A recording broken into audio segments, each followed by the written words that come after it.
আপোনালোকৰ কি খবৰ? আশা কৰোঁ আছে ভালে। আজি আমি এই যে এগ্ৰিকালচাৰৰ যিটো CC হয়, CCৰ কাৰণে এই পেজটো লৈছোঁ। এই পেজত আপোনাৰ দাগ নাম্বাৰ ৰেণ্ডমলি কেনেকৈ চিলেক্ট কৰে সেইটো আছে। ইয়াৰ পিছতে আমি ষ্টাৰ্ট কৰিছোঁ। ফাৰ্ষ্টত নিউ ফৰ্মত আহিলোঁ। পাৰ্ট 1 ফিল্ডত যিখিনি ডাটা আছে আমি এটা এটাকৈ পুৰ কৰি আছোঁ। আপোনাৰ ডিষ্ট্ৰিক্ট চিলেক্ট কৰিব, ৰেভিনিউ চাৰ্কেল, ব্লক, গ্ৰাম পঞ্চায়ত, ভিলেজ,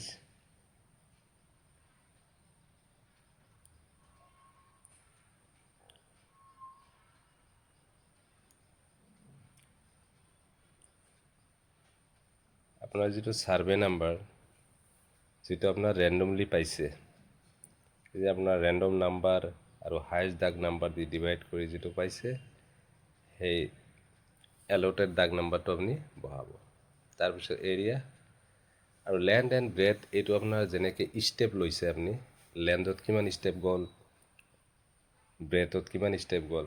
এতিয়া ফাৰ্মাৰজনৰ নাম, ফাৰ্মাৰজনৰ নাম পাৰিলে মোবাইল নাম্বাৰ যদি থাকে মোবাইল নাম্বাৰটো দিব।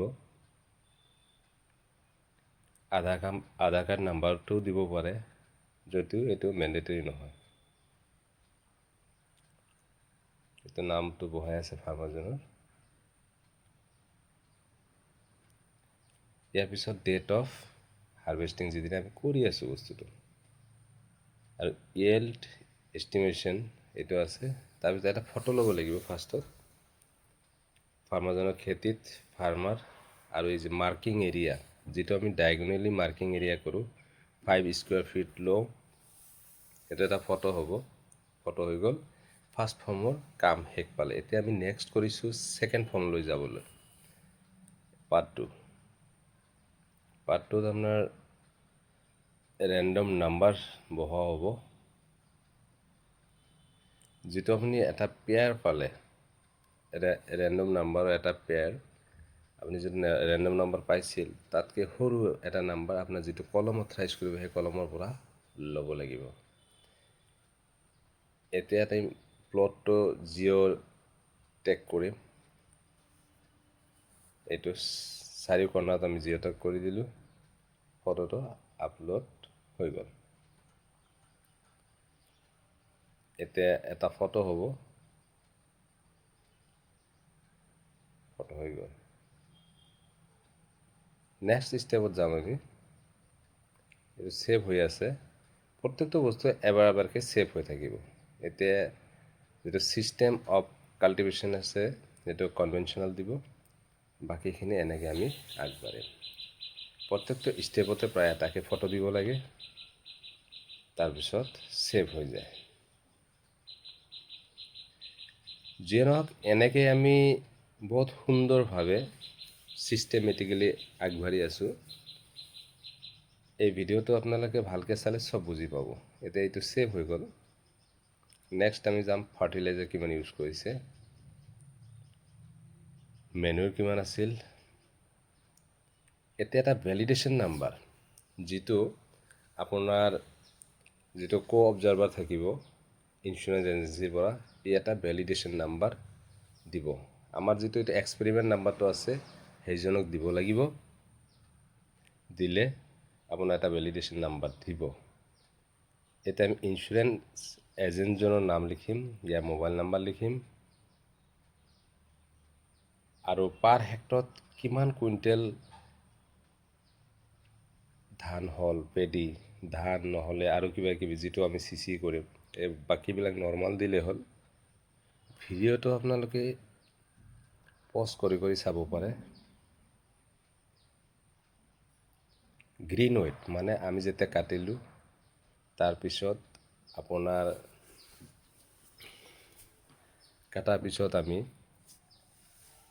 যিখিনি আমি ধান পালোঁ, ধৰক আপুনি 13-14 কেজি যিখিনি পালোঁ, সেইটো বহাই দিম। এতিয়া এই যে ৰেণ্ডম নাম্বাৰটো বহাম ইয়াত।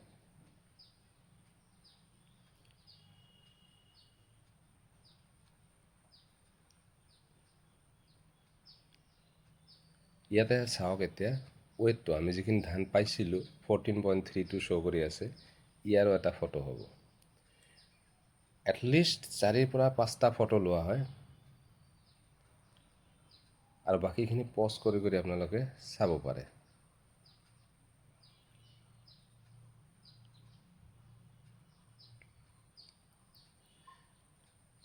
আমি এই ভিডিঅ'টো বনাওঁতে বহুত কষ্ট হৈছে। স্ক্ৰীন ৰেকৰ্ড কৰিছোঁ, 4-5বাৰমান ট্ৰাই কৰাৰ পিছত আমাৰ স্ক্ৰীন ৰেকৰ্ডটো হৈছে। যে নহওক, আমাৰ সুবিধাৰ্থে এইটো আমি মোৰ লগৰ কলিগৰ সৈতে এইটো আমি স্ক্ৰীন ৰেকৰ্ড কৰিছিলোঁ, কিয়নো আমাৰ আগৰ CC কৰাৰ কাৰণে বহুত হেল্পফুল হ'ব। আমি এইটো ছেভ কৰি ৰাখিম। লাষ্টত গৈ আপোনাৰ 2টা ফটো এনেই দিব লাগে, যিটো আপোনাৰ নহ'লে ছাবমিট নহয়, সেইটো চাই থাকিব আপোনালোকে।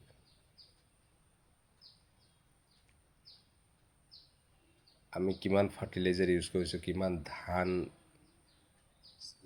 ইউজ কৰিছিলোঁ, সেইখিনি খেতি কৰিবলৈ সেইটো দিব লাগিব। আৰু এইটো যিটো ৱেডাৰ কণ্ডিশ্যন আছে, এইটো আপুনি নৰ্মাল দিলে হ'ল।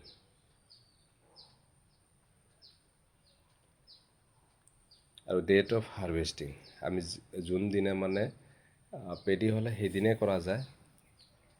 কাটা হ'ল, তাৰপিছত বাকীখিনি হাৰ্ভেষ্ট কৰা হ'ল। আৰু বাকী যেনেকৈ আপোনাৰ হয় সৰিয়হ, এইবিলাক অলপ 2 দিন পাছতহে আপোনাৰ হাৰ্ভেষ্ট হয় বা ৱেট হয়।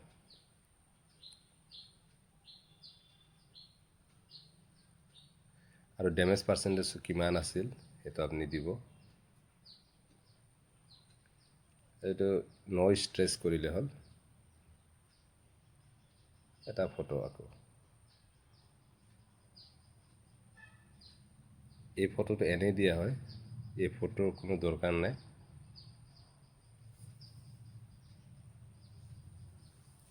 মানে ফৰ্মটো ছাবমিট কৰিবলৈ 2টা ফটো এনেই দিয়া হয় লাষ্টত। নাজানো এইটো কিবা এপৰ প্ৰব্লেম নেকি।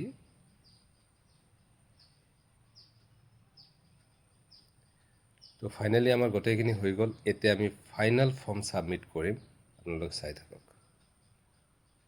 ফৰ্মটো এতিয়া ছুপাৰভাইজাৰ এইবিলাক নাম একো কৰিব নালাগে, ব্লেংকে আপুনি ছেভ কৰি দিব।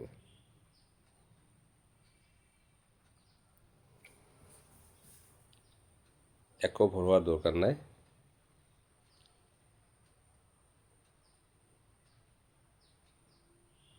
অলপ সময় লৈ আছে। চাব এতিয়া ন'টিফিকেশ্যন কমপ্লিট হৈ গ'ল। এতিয়া ছাবমিট ফৰ্ম হ'ব।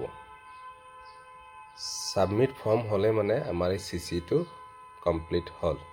ইয়াৰ আগত আৰু এটা কথা, এই ছাবমিট ফৰ্ম তাৰপিছত আমি মেনুৱেলি 2টা পেজৰ এটা ফৰ্ম 2 বুলি কয়, সেইটো ফিল আপ কৰিব লাগে।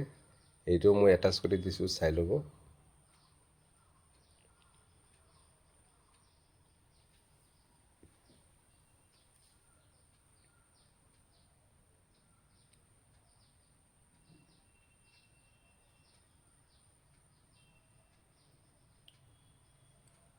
এই যে অবজাৰ্ভাৰ, এইটো প্ৰেজেণ্ট কৰিব লাগে অলৱেজ। আৰু আপোনাৰ যিটো ভেলিডেশ্যন কোড দিব, এইটো 2টা ঠাইত পুট কৰিব লাগে।